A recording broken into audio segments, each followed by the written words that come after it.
You ever watch someone build on your land, knowing they're digging their own grave and paperwork? The smell of fresh concrete hit me before I even stepped out of my truck. That sharp, dusty scent mixing with cut grass and summer heat as the low hum of cement mixers rolled across what used to be my father's back lot. And there she was, Linda Carver, standing in a crisp white blazer, clipboard tucked under her arm like it was some kind of badge, pointing at my land while a crew poured a smooth gray slab like it had always belonged to her. Like 40 years of history could just be buried under 6 inches of concrete and a fake smile. "Make sure that edge lines up with the walking path," she said, her voice carrying just enough authority to make it sound official, like this whole thing had been approved somewhere I'd never heard of. And when she turned and saw me, she didn't flinch, didn't hesitate, just gave me that tight, polished smile people use when they think they've already won. "Oh good. You're here," she said, heels clicking against the temporary plywood boards they'd laid down. "I was just about to send you the notice. This section has officially been designated as community land." And I remember the exact sound my boots made stepping onto that dirt, the soft crunch of gravel my dad had laid down himself back in '98, before any of these houses existed, before Willow Creek Estates had a sign or a board or a president with a Lexus and a superiority complex. And I just stood there for a second, watching the wet concrete spread, smooth and final, like a decision no. One thought I could undo. And here's the thing. I didn't say a word. Not then. Not when she handed me that neatly printed notice with HOA letterhead and bolded phrases like shared access and community improvement. Not even when I saw the small metal sign already staked near the edge of the property line. The one that read community green space in clean, modern font, like branding could rewrite ownership, like a sign could override a deed. And maybe that's what got her, the silence, because Linda leaned in just slightly, lowering her voice like she was explaining something to a child. "You should have done something with this land, Ethan," she said. "The community stepped in where you didn't." And I almost laughed. Not because it was funny, but because of how familiar it all felt. The assumption, the confidence, the quiet belief that paperwork only mattered when it was hers, that authority was something you could print and laminate.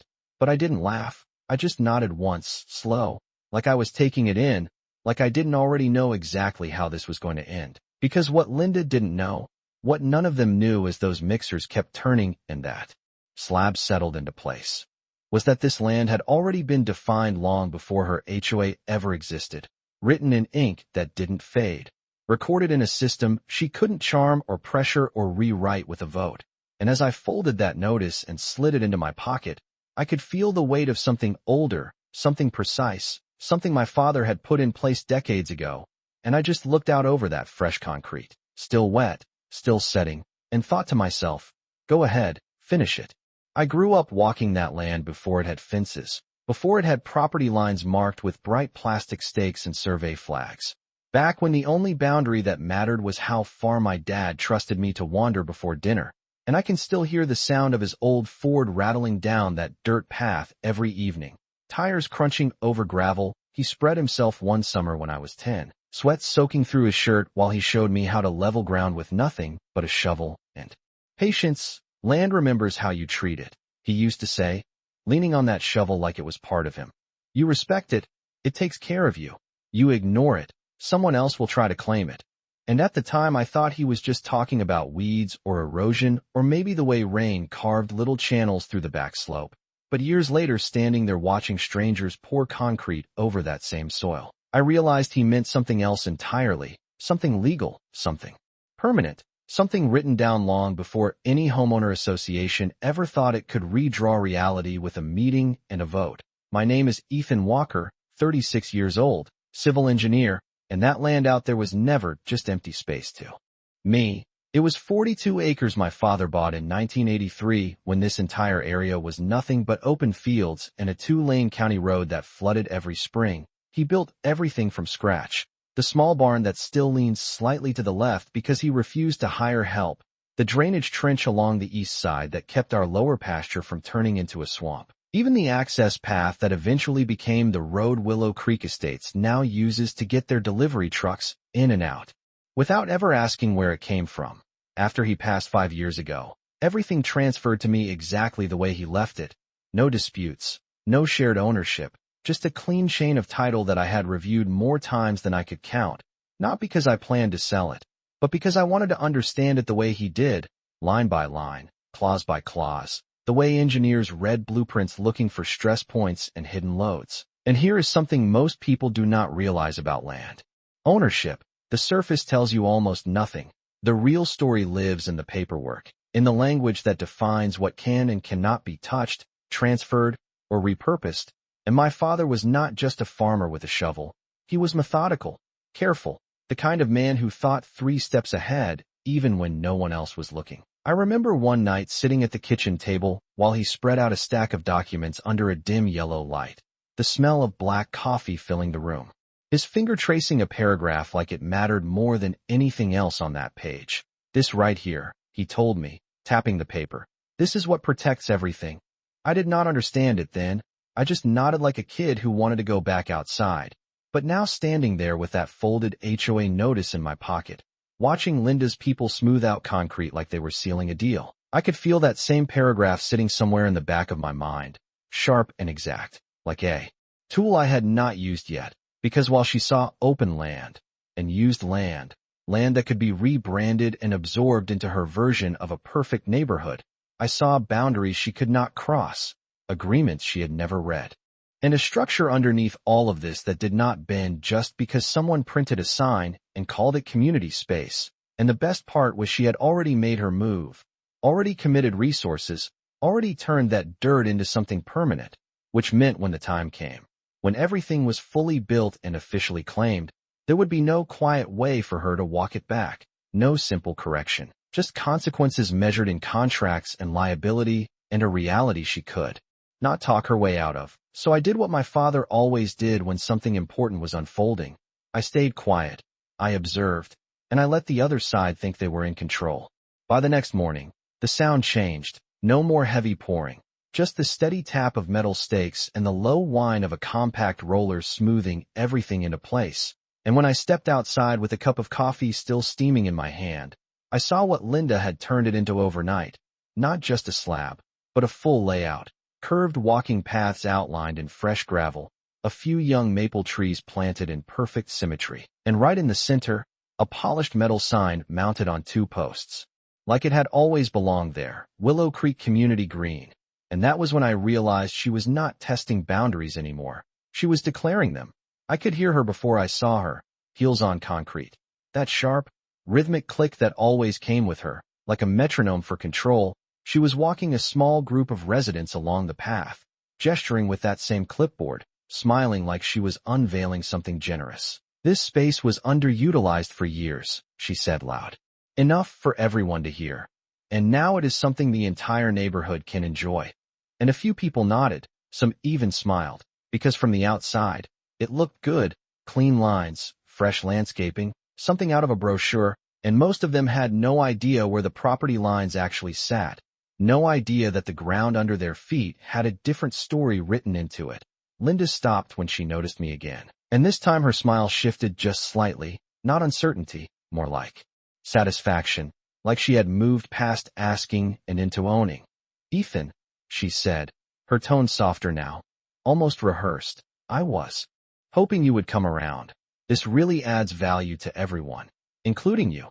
I took a sip of coffee, bitter, still too hot, and let my eyes move across the layout, counting distances, measuring in my head the way I always did, 20 feet from the old fence line, maybe 30 from the drainage trench, and then I saw it, the edge of the concrete, exactly where I expected it to be, crossing a line that was never supposed to be crossed, not legally, not permanently, and she followed my gaze. Like she thought I was impressed. "We made sure everything was done properly," she added quickly, almost preemptively. "Permits, approvals, all through the HOA board." And there it was again, that quiet assumption that internal approval meant external authority, that a vote in a clubhouse could override recorded documents filed decades ago, and I could feel something settle into place in my mind. The same way a blueprint finally makes sense when you see the full structure, because this was no longer a misunderstanding. It was a complete commitment, money spent, contractors hired, residents invited, expectations set, and that made it irreversible on their side, which was exactly where I needed it to be. A man standing next to Linda, probably one of the board members, looked over at me with a polite but dismissive nod. "You should be proud," he said. "This is good for the community." And I almost smiled at that, not because he was wrong about one thing, but because he had no idea how wrong he was about everything else. Linda stepped a little closer, lowering her voice just enough so the others would not catch it. "We will handle maintenance," she said. "You will not have to worry about anything anymore." And that word hung there for a second. Maintenance. Like she was doing me a favor. Like ownership had quietly shifted without needing my permission, and I just nodded once, slow, the same way I had the day before. Because arguing right now would change nothing, explaining would only give her time to adjust, and the truth was, she had already gone too far to fix this quietly. And as I watched a couple walk their dog across that fresh concrete, completely unaware of what they were standing on, I realized something simple and absolute. Linda did not just claim the land. She improved it, expanded it, and invited the public onto it, which meant when the time came, this would not just be about who owned the dirt, it would be about who was responsible for everything built on top of it. And that was a weight she had just willingly taken on without ever reading the line that mattered most. By the end of the week, it was no longer just a project. It was a routine, a pattern that settled in like it had always been there. Mornings filled with the soft rhythm of footsteps on that path, the faint squeak of bicycle tires cutting across concrete that had not even fully cured yet, and the distant chatter of neighbors who had already started calling it the park, like the word itself made it official, like saying it enough times could overwrite whatever came before, and I watched it all. From my porch with that same cup of coffee, the bitterness fading into something else, something sharper, because every new detail they added made the situation heavier for them, not lighter. A bench appeared near the center, bolted into place with clean metal anchors, a trash can installed beside it, city-style, the kind that implied permanence, and then came the lights. Low solar posts lining the path, so people could walk it even after sunset. And that was when it crossed from improvement into infrastructure, from temporary use into something that carried responsibility. But Linda did not slow down. If anything, she accelerated. Every afternoon she walked that path with someone new, a contractor, a board member, sometimes even a city employee, pointing, explaining, presenting it like a finished product, and each time she saw me, that same look passed over her face, not curiosity anymore, not even caution, just confidence, like silence meant agreement, like my lack of resistance was proof that she had been right all along. And maybe that is how these things usually worked: pressure, assumption, repetition, until the original owner either gave in or got buried under process. But I was not operating on her timeline. I was operating on my father's, slow, deliberate, letting things settle before making a move. Because here is something most people never think about. When you build on land you do not own, you are not just taking space, you are accepting everything tied to that space, every clause, every restriction, every hidden condition that lives in the documents you never bothered to read. And the more you build, the deeper you step into that system. Linda was not just claiming the surface anymore. She was embedding herself into it, layer by layer, concrete, fixtures, access, public use. And with each layer, the consequences became more complex, more expensive, more impossible to ignore. One afternoon she stopped by the edge of my driveway again, this time alone, the late sun, catching the edge of her sunglasses, turning them into a mirror I could see myself in. "We are hosting a small opening next weekend," she said, casual, like she was inviting me to a barbecue. "It would be nice if you showed support." I could hear kids laughing behind her, someone tossing a ball across the new path, already treating it like theirs, and I nodded again, slow, measured, because I wanted her to keep going, to finalize everything, to make it official in every possible way. "You will see," she added, that same controlled tone. This was the right decision, and I watched her walk back across that concrete, heels tapping out a steady rhythm, completely certain she had solved a problem, improved a space, created something valuable. And maybe in her mind she had, but in mine, all I could see was alignment, every piece falling exactly where it needed to be, the boundaries she crossed, the improvements she added, the public access she encouraged, all of it stacking into something she could not undo. And as the sun dipped lower and those new lights flickered on one by one, casting soft pools of glow along a path that never belonged to her. I felt that same line from my father's paperwork settle into place again, clearer now, sharper, no longer just a memory, but a fact waiting to be used, because this was no longer about stopping her. That moment had passed the second the concrete set. This was about letting the full weight of what she had done come down exactly where it was supposed to, and she had just finished building the perfect stage for it. The letter showed up 3 days before her grand opening, folded clean, slipped into my mailbox like it belonged there, the paper thick, official, the kind that tries to sound polite while quietly tightening the pressure. I could feel it between my fingers before I even opened it, that stiff resistance of something printed with intention. HOA letterhead across the top, my name typed out in full, Ethan Walker, like that made it personal, like they had finally decided to address me directly instead of pretending I did not exist, and I stood there by the mailbox, the late afternoon heat pressing down, cicadas buzzing somewhere in the trees. As I unfolded it slowly, reading each line the way I read engineering plans. Careful, precise, looking for what mattered, notice of noncompliance, it said, bold across the page, followed by a list that almost made me smile. Failure to maintain community integration, obstruction of shared space, refusal to acknowledge HOA improvements, phrases that sounded official but meant nothing outside their own little system, and at the bottom, a number, a fine, daily, increasing, the kind designed to push people into reacting, into arguing, into stepping into their framework, where they controlled the rules, and I could almost hear Linda's voice behind it, calm, certain, convinced this was the next step, escalate, formalize, apply pressure until I either signed something or gave in, and I leaned against the side of the mailbox, the metal still warm from the sun, and read it again, slower this time, not for what it said, but for what it assumed, because that is where the mistake was. It assumed I recognized their authority, it assumed I accepted their definition of the land, it assumed I was already inside their system, and I was not even close. I walked back up the driveway, gravel crunching under my boots, the same sound I had heard my whole life, and set the letter on the kitchen table where my father used to spread out his documents.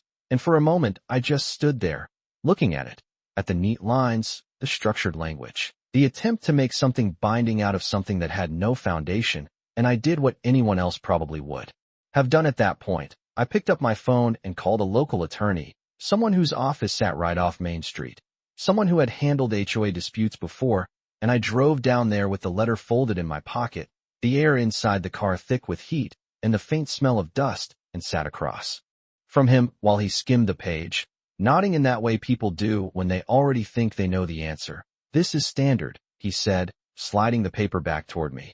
They are establishing control. If you do not respond, it escalates. And I asked him the only thing that mattered. Do they have any actual claim to the land? And he hesitated, just slightly, before answering. If they can show use, improvement, community benefit, it gets complicated. And that word sat there. Complicated, like a warning, like a suggestion that I should step carefully, maybe negotiate, maybe settle, maybe accept some shared arrangement before it got worse. And I nodded, thanked him, and walked out into the late afternoon light, the sky turning that soft orange that always reminded me of long days on the property with my dad. And I realized something as I stood there in the parking lot, holding that letter again. This was exactly how they expected it to go. Pressure, confusion, legal, gray areas, enough doubt to make someone step back, to make someone question what they already owned. And for a moment, just a moment, I understood why most people lost in situations like this, because the system they were using was designed to wear you down before you ever reached the part that mattered. And as I got back into my truck, the engine rumbling to life, I could feel that pressure trying to settle in, trying to turn this into something reactive, something defensive. But then I thought about that line again, the one my father had pointed to all those years ago, the one that did not bend, did not get complicated, and I realized I had just confirmed exactly what I needed to know.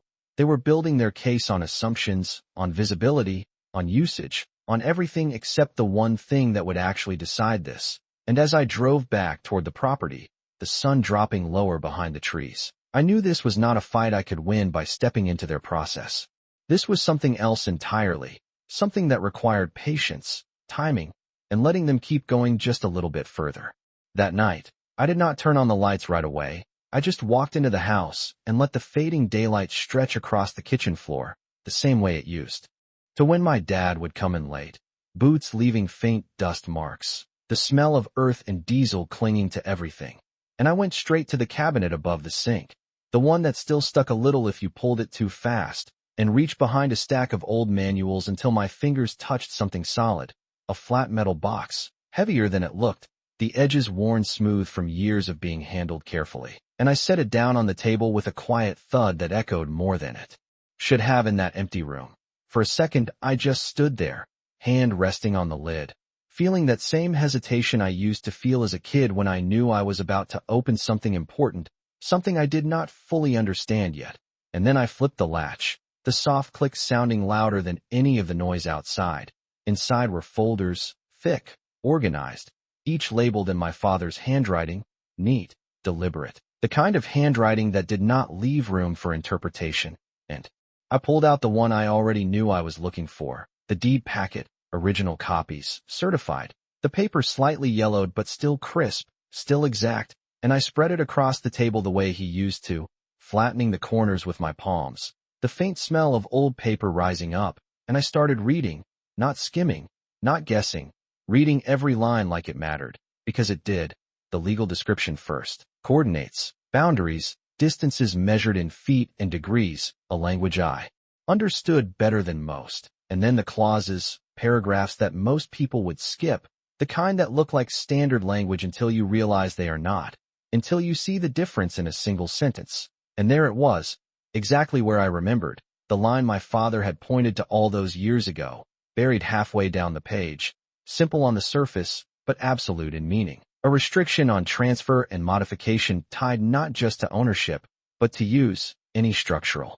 alteration, any development, any change intended for shared or public access required explicit written consent from the deed holder, not implied, not assumed, explicit, and more than that, a liability clause attached to it, stating that any party initiating construction or improvement without that consent assumed full responsibility for all resulting structures, usage, and associated risk, and I leaned back slightly, the chair creaking under me, letting that sink in, because this was not just protection, this was leverage, this was a built-in safeguard designed for exactly this kind of situation, something my father must have anticipated long before any of this existed, and I read it again, slower this time, making sure there was no ambiguity, no loophole, no way to reinterpret it, and there was not. It was clean, precise, enforceable, and suddenly everything Linda had done over the past week shifted in my mind. Every inch of concrete, every fixture, every person walking across that path, it all moved from being a problem to being evidence, because she had not just stepped over a boundary, she had documented it, formalized it, expanded it, turned it into something visible and measurable, and that meant when this came back down on her, it would not be a small correction, it would be total. And I could almost hear my father's voice again, calm, certain. You do not fight noise with noise. You let the structure fail under its own weight. And I sat there for a long moment, the room growing darker as the last of the daylight faded, the only sound the faint ticking of the clock on the wall. And I knew exactly what I had now, not just proof, not just ownership, but timing, because the more she invested, the more irreversible this became. And when I finally gathered the papers, sliding them back into the folder with careful hands, I realized something that made me almost smile. Linda thought she had turned my land into community property, but what she had really done was step into a legal framework she did not understand, one that was already in place long before she arrived. And now all I had to do was let her keep going just a little bit longer. The next morning started quieter than the ones before. No new trucks, no fresh materials. Just the steady rhythm of people already treating the space like it had always been theirs, and I drove past it slow, windows down, letting the early air move through the cab while I watched how they used it, where they walked, where they stopped, where the natural flow of movement had already formed, because that mattered, patterns always mattered. And then I turned off the main road and headed toward a place I had not visited in a while, a small office just outside town with a faded sign that read Carter Land Surveying. The same place my father used to bring me when I was too young to understand what those trips meant, and when I stepped inside, the smell hit me first, paper, ink, and something older, like dust that had settled over decades of measurements and maps. And behind the counter was a man I recognized.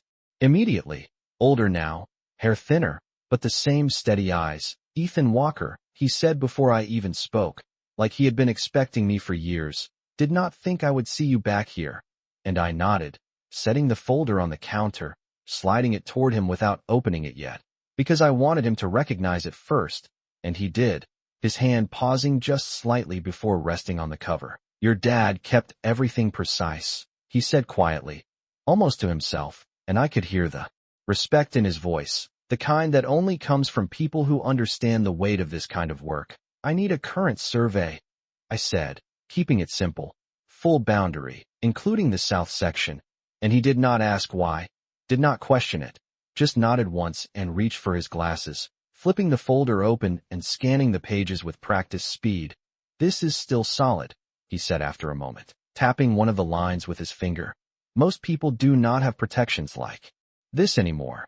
And I let that sit there, because I already knew, but hearing it from someone else gave it a different kind of weight, a confirmation that what I had was not just memory, it was enforceable. And as he started marking up a copy, sketching out updated measurements, I explained just enough for him to understand the situation, not everything, just the essentials: construction without consent, public access, permanent fixtures, and he leaned back slightly, letting out a slow breath. "They built on this?" he asked, and I nodded. "Full path, lighting, seating." And he shook his head once, not in disbelief, more like recognition, like he had seen this kind of mistake before. "Then you are going to want this documented clean," he said, already reaching for additional forms. No gaps, no ambiguity.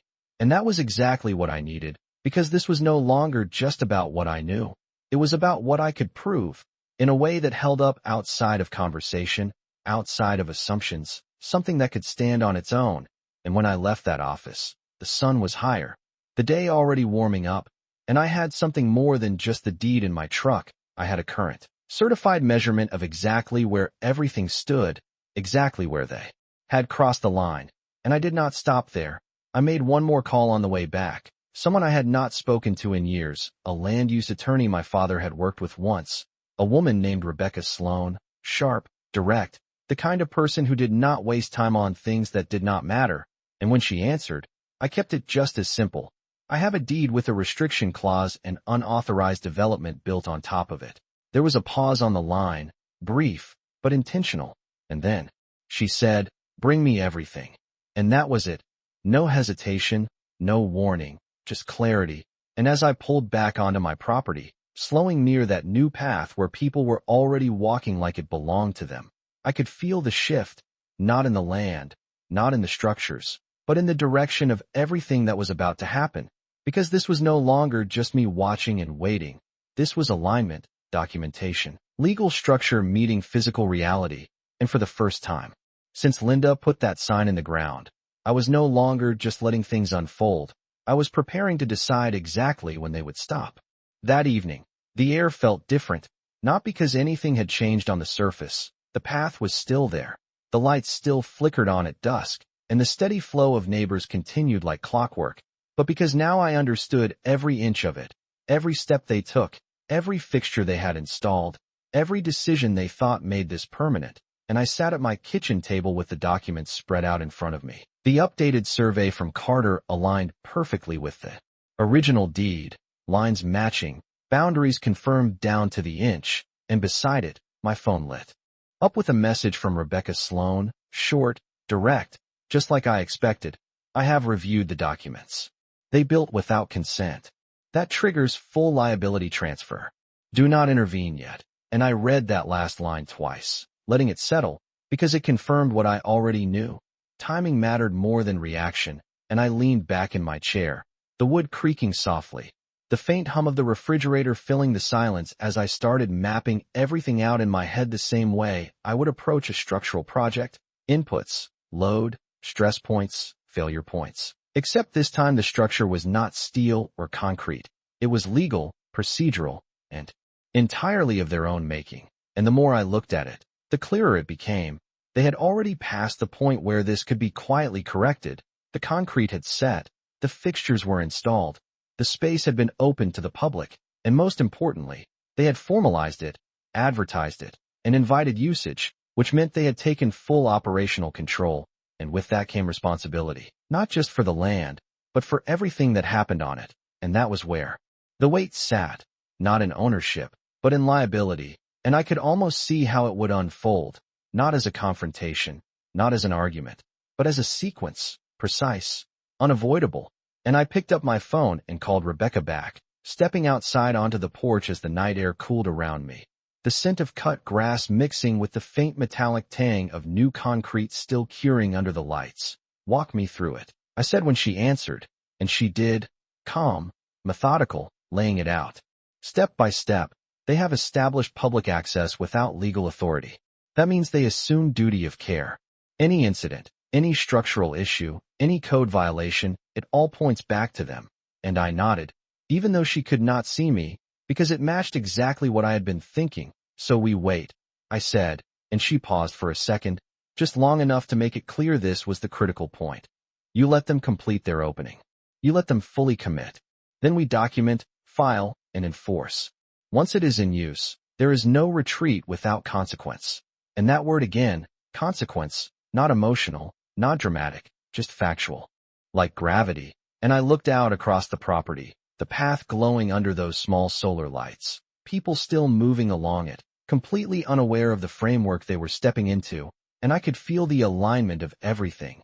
The deed, the survey, the clause, the construction, all of it converging into a single point that had not arrived yet, but was getting closer with every passing hour.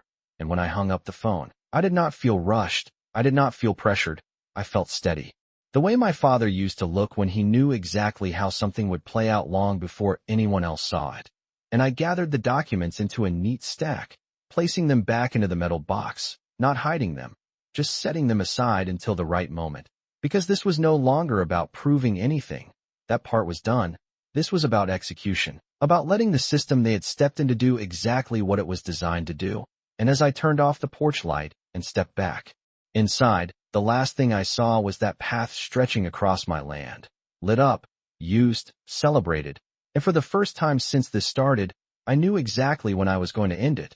Not tomorrow, not yet, but soon, at the exact moment when walking away would no longer be an option for them. The day of the opening arrived with the kind of energy you could feel before you even saw it, the low hum of voices carrying across the property, the faint clatter of folding tables being set up, and the smell of fresh coffee and store-bought pastries drifting through the air like someone was trying to turn this into a celebration. And I pulled up just past the edge of the new path, engine idling for a second before I shut it off, letting the quiet settle in around me as I stepped out and took it all in. Linda had gone all in, a banner stretched between two poles at the entrance, clean white with green lettering, welcoming residents to the new community space, a small podium set up near the center, and a cluster of people already gathered, chatting, smiling, treating this like a win, like something that had always been meant to happen. And I walked closer, slow, hands in my pockets, blending into the edge of the crowd the way you do when you are not there to participate, just to observe. And I could hear her voice before I saw her, confident, steady, carrying just enough to command attention without sounding forced. "This space represents what we can achieve together," she said, gesturing around her as if she had built it from nothing, and a few people nodded, some even clapped lightly. And I noticed the details she probably thought no one else would, the city officials standing off to the side, invited but not committed, the contractor lingering near the back, watching more than celebrating, and the subtle shift in how people used the space now that it had been officially presented, more movement, more presence, more expectation. And that was the point where everything crossed from informal use into something structured, something recognized, and I could feel it, that invisible line being stepped over in real time. And Linda saw me then, just for a second, her eyes catching mine across the crowd. And there was a flicker there, not doubt, not yet, but awareness, like she realized I had shown up without saying a word, without pushing back, just standing there while everything unfolded exactly as she planned. And she held my gaze for a moment before turning back to her audience, finishing her remarks with a polished smile and a practiced tone. "We are proud to bring this space to the community," she said, and the applause that followed was polite, contained, the kind that fills space more than it celebrates anything. And as people started to move, to walk the path, to explore what had just been officially declared theirs, I stepped off to the side, near the edge where the concrete met the original ground. That subtle shift in texture that most people never notice, but I always did, because that was where the line actually lived, not in signs or speeches, but in measurements, in documents, in things that do not change just because someone says they have. And I watched as more people filtered in, as usage increased, as the space did exactly what Linda intended it to do. And I could almost hear Rebecca's voice in the back of my mind. Once it is in use, there is no retreat without consequence. And that word settled in again, heavier now. Because this was it. The moment where everything locked into place. Every action they had taken now tied to public use. Every decision now part of a system they could not step out of without unraveling everything they had built. And I reached into my pocket, feeling the edge of the folded documents, not pulling them out. Not yet, just confirming they were there, because timing still mattered, even now. And as Linda stepped down from the podium and began moving through the crowd, shaking hands, accepting quiet congratulations, I realized something that made the whole scene feel different, not like an ending, but like a setup, because this was the point she thought she had secured everything. The moment she believed the land had become something else entirely, and standing there, just a few feet from where the boundary actually ran, I knew this was exactly where it would all start to come apart. It happened quietly, not with a scene, not with raised voices or dramatic interruptions, just a shift in posture, a change in direction, the kind of moment most people would not even notice unless they were looking for it. And I stepped forward from the edge of the crowd, the sound of gravel under my boots cutting through the low hum of conversation just enough to draw a few glances, not many, just enough, and Linda saw me again. Closer this time, her smile still in place, but tighter now, more controlled, like she was recalibrating something she had not expected to need. "Ethan," she said, turning fully toward me, still holding that same tone she had used all morning, polished, public, "glad you could make it." And I nodded once, slow, reaching into my pocket and pulling out the folded documents, the paper worn just enough to show it had history, not something printed yesterday, not something created to respond to this, but something that had existed long before any of this started. And I did not raise my voice, did not make a speech. I just held the papers out toward her. "You should read this," I said, calm, steady, and for a second she did not move, just looked at the folder like it was an inconvenience, something she could dismiss. But the people closest to us had already started to quiet down, the subtle shift of attention moving toward us like a ripple, and she took it, more out of necessity than curiosity, flipping it open with that same efficient motion she used for everything, scanning the first page quickly, then the second, and I watched the exact moment it changed, not dramatic, not obvious, just a pause, a fraction longer than before, her eyes moving back up to a line she had not expected to matter. And I spoke before she could fill the silence. "That section," I said, pointing lightly, not touching the paper, just indicating it. "That is the restriction clause." And I could hear the words in my own voice the way my father used to say them. Not emotional, not aggressive, just factual, like reading measurements off a blueprint. Any structural modification or public use requires explicit consent from the deed holder. And I let that settle for a second, watching as she processed it, recalculated, tried to place it into the framework she had been operating in, and I continued, just enough to connect the rest of it. And the next paragraph transfers full liability to any party that proceeds without that consent. And now the silence around us was noticeable, not complete, but enough that people nearby had started paying attention, not because of what I was saying, but because of how I was saying it, calm, certain, like this was not an argument. This was a conclusion, and Linda closed the folder slowly, her fingers tightening just slightly around the edge, the first real sign that something had shifted. "This is outdated," she said, but the confidence was not the same. It was thinner now, stretched over something she had not prepared for, and I shook my head once, small, controlled. "It is recorded and active," I said, "and I had it verified this morning." And I did not need to say more than that, because at that point it was not about convincing her. It was about letting the structure she had built run into the structure she had ignored, and I could see it happening in real time, the pieces lining up in her head, the concrete, the fixtures, the public access, the official opening, all of it tying back to that one clause she had never read, and I stepped back slightly, giving her space, not pushing, not pressing, because this was not the moment of impact. This was the moment of realization, the point where she understood that everything she had just celebrated was not secured, not owned, but exposed. And as the low murmur of the crowd started to return, quieter now, more uncertain, I slipped my hands back into my pockets and looked out over the path one more time.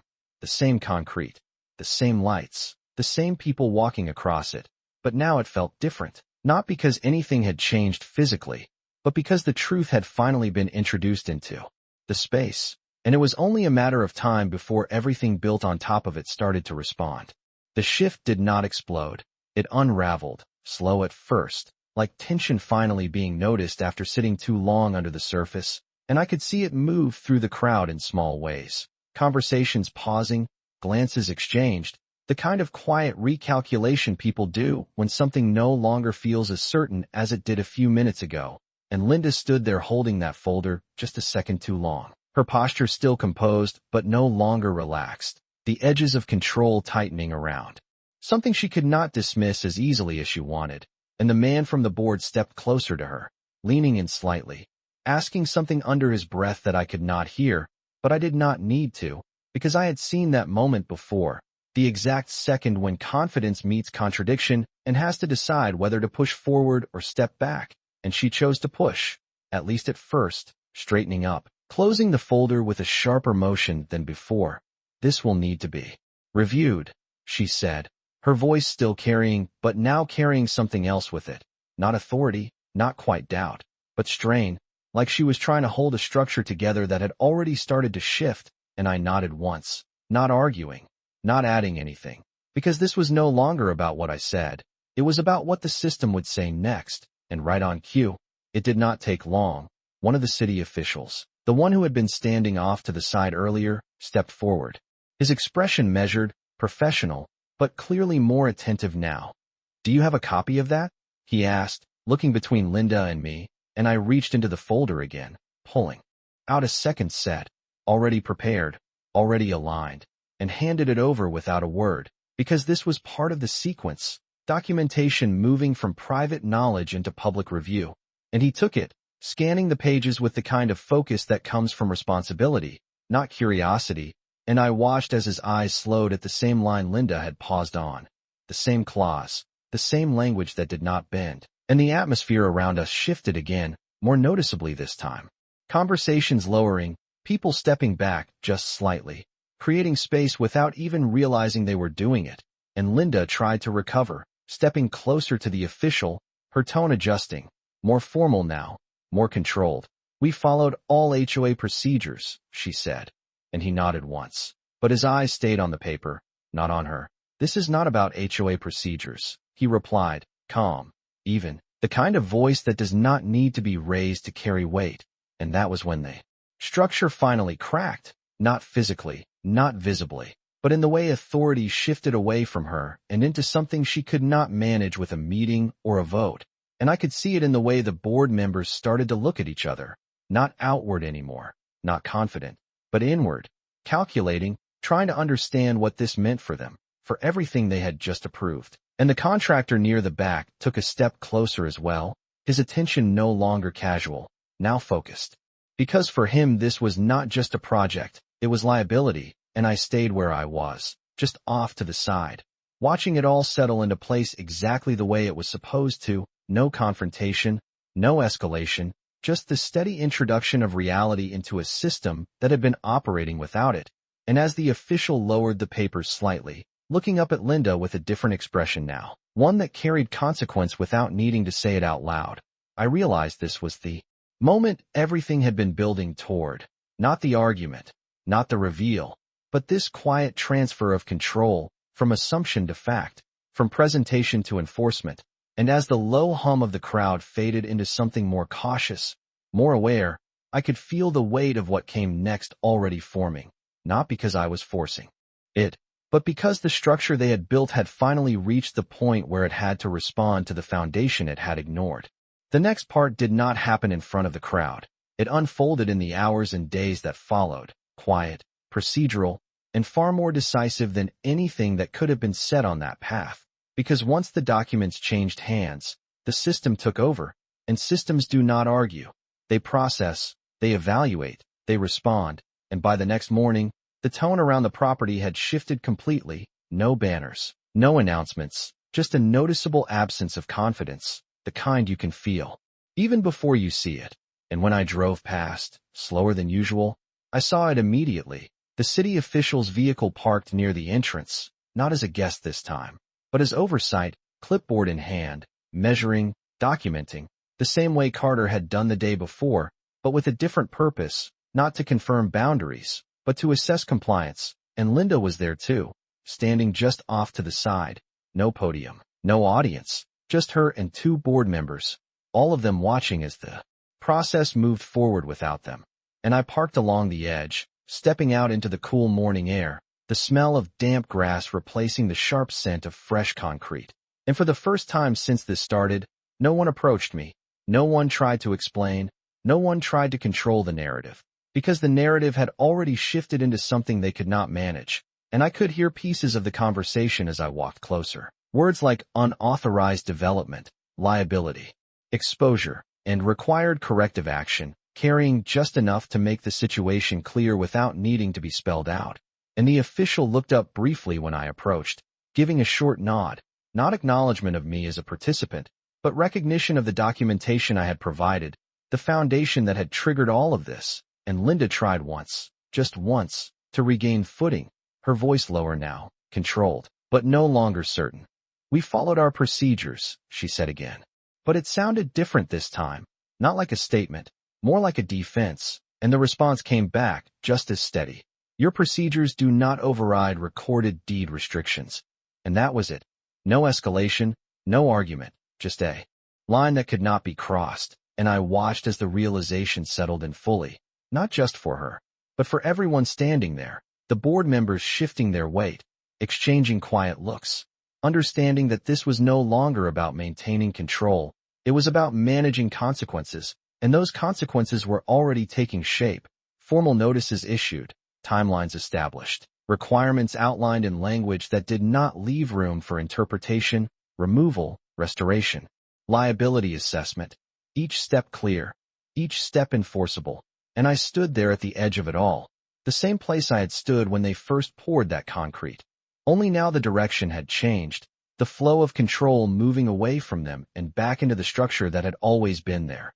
And as the official moved further along the path, marking points, taking notes, I could see the weight of it settling into the space itself. Not physically, the concrete was still smooth, the lights still lined the path, but the meaning of it had shifted, from something claimed to something contested, from improvement to obligation. And Linda finally turned toward me, not with the confidence she had before, not with authority, but with something quieter, something closer to recognition, like she understood now that this was never a matter of opinion or influence. And I held her gaze for a second, just long enough to acknowledge that shift, before looking back out over the property.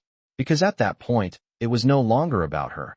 It was about the outcome that had already been set in motion, and the system was not going to stop until it reached it. It took less than 2 weeks for everything to come down, not all at once, not in some dramatic collapse, but piece by piece, methodically, the same way it had been built. Only now the direction had reversed. The benches were the first to go, unbolted and lifted with quiet efficiency, leaving behind faint outlines in the concrete where they had been anchored, then the trash cans, then the lights, each one removed with careful precision. Not because they wanted to preserve the space, but because they were required to document every change, every correction, every step toward restoring something they had never had the right to alter in the first place. And I watched it all from the same spot I had stood on.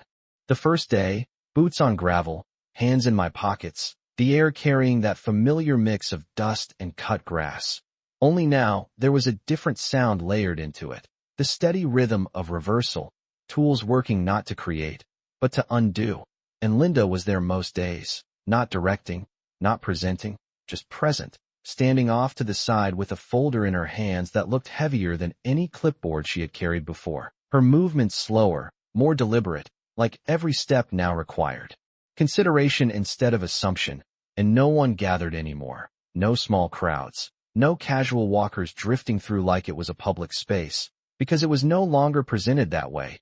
The sign had been removed early on, leaving 2 small holes in the ground where the posts had been, a detail most people would miss, but I noticed it immediately, because that was where the illusion had started, and now it was gone, replaced by nothing, just open space again, the way it had always been, meant to be, and the official visits became less frequent as the days passed. Not because the situation was resolved, but because it had been set on a path that did not require constant oversight anymore. Compliance had been established, consequences accepted, and the process was running the way it was supposed to, and I received the final documentation on a Thursday afternoon, delivered in a plain envelope. No ceremony, no explanation, just a formal confirmation of what had already been. Unfolding, unauthorized development acknowledged, liability assigned, restoration requirements completed, and I set it on the kitchen table where everything had started, next to the metal box my father had kept all those years. And for a moment I just stood there, looking at it, not with satisfaction, not with relief, but with a kind of quiet recognition, because this had never been about winning something. It had been about letting the structure hold, about trusting that what was built correctly in the beginning would stand when everything else failed. And later that evening I walked out to the edge of the property one more time. The sun low, casting long shadows across the ground, and the path was still there. The concrete itself had not been removed, but without the signs, without the fixtures, without the invitation, it had changed, no longer a statement, no longer a claim, just a surface sitting on land that had not forgotten what it was. And I reached into my pocket and pulled out a small metal marker, something simple, something my father used to use when he wanted to make a boundary clear without saying a word, and I pressed it into the ground right where the line actually ran, firm, precise, and stepped back, letting it settle into place. And as the light faded and the quiet returned to the property, I looked out over everything, the open space, the restored lines, the absence of everything that had tried to redefine it, and I thought about what my father had said all those years ago, about land remembering how you treat it. And for the first time since this started, it felt like everything had returned to exactly where it was supposed to be, not because I forced it, not because I fought for it, but because I understood it, and that made all the difference.